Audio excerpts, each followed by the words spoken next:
Kalau kita lihat memang belakangan ini rupiah terus tertekan ya dalam beberapa pekan terakhir itu bukan salah satu penyebab utamanya memang the Fed sih karena kita sedikit lihat ke belakang di awal tahun itu di bulan Januari bahkan mungkin sebelumnya itu di mulai November itu ada ekspektasi the Fed akan mengendurkan laju kenaikan suku bunganya.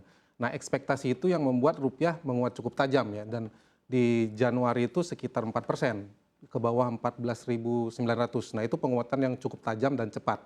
Nah, sekarang ekspektasinya berbalik. The Fed diperkirakan akan kembali menaikkan suku bunga dengan agresif kayak gitu. Nah, itu yang menyebabkan rupiah kembali lagi tertekan. Jadi penguatan yang cukup tajam di bulan Januari itu kini jadi berbalik melemah terhadap membuat rupiah melemah. Kemudian selain itu di bulan Januari juga kita tahu Presiden Joko Widodo mengeluarkan wacana revisi DHE. Dan itu juga salah satu yang memicu penguatan rupiah dan BI sudah mengeluarkan aturannya, cuman kita masih menanti apakah efeknya akan bisa besar atau tidak, apakah BI bisa menarik DHE yang cukup besar atau tidak. Nah, itu yang kedepannya akan menjadi atau menentukan bagaimana pergerakan rupiah. Oke, baik. Mas Putu, ini kan juga memanas kembali karena memang The Fed-nya hawkish terdengar kembali juga begitu ya. Sebetulnya andai kita bicara peluang kenaikan basis point di The Fed, apakah memang Anda melihatnya peluangnya sangat besar untuk kenaikannya di 50 basis point? 50 basis point itu sangat besar ya kemungkinannya karena data ekonomi terakhir dari Amerika Serikat itu pasar tenaga kerjanya masih sangat kuat kayak gitu.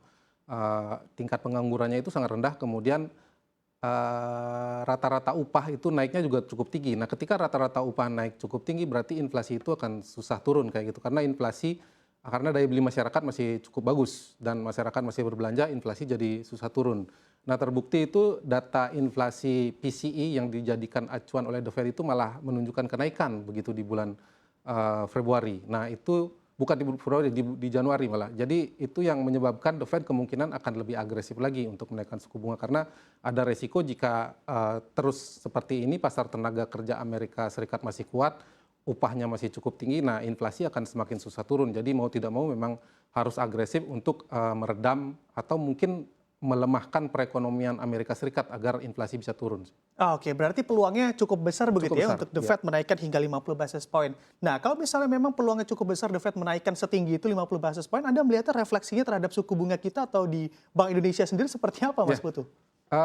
Kalau BI sendiri sudah dengan tegas menyatakan kalau suku bunga cukup untuk meredam inflasi. Nah, salah satu acuannya yang kita lihat bisa untuk memprediksi suku bunga di dalam negeri itu adalah inflasi. Kemudian yang kedua adalah nilai tukar rupiah. Ketika misalnya inflasi kembali naik dan cukup signifikan kenaikannya, saya rasa BI baru akan mulai mempertimbangkan untuk kembali menaikkan suku bunga. Jadi bukan masalah The Fed menaikkan agresif atau tidak.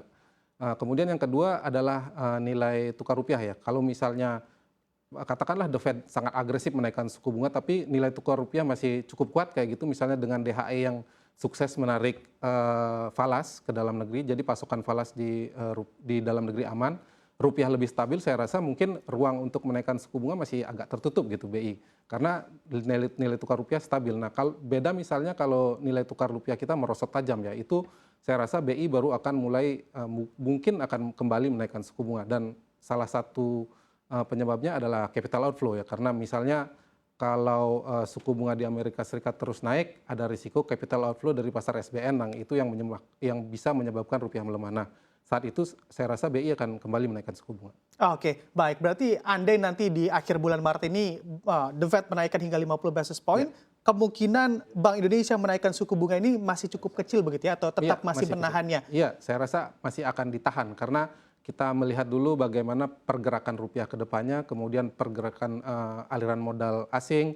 Kita lihat hari ini juga rupiah memang awalnya sempat melemah tapi sekarang menguat tipis ya. Ya memang pasti ada intervensi dari BI agar tidak terjadi pelemahan cukup signifikan, tapi saya rasa pasar juga sudah mulai price in terhadap kenaikan suku bunga The Fed. Terbukti juga bursa saham Amerika Serikat indeksnya beberapa ada yang menguat kayak gitu. Jadi dampak dari hawkishnya Powell itu sebenarnya sudah price in karena beberapa minggu ke belakang itu beberapa pejabat The Fed juga sudah melontarkan kayak gitu kalau suku bunga bisa naik lebih tinggi. Pasar juga sudah memprediksi suku bunga bisa naik lebih tinggi. Jadi efek dari hawkishnya Powell kemarin itu sebenarnya tidak akan panjang kayak gitu.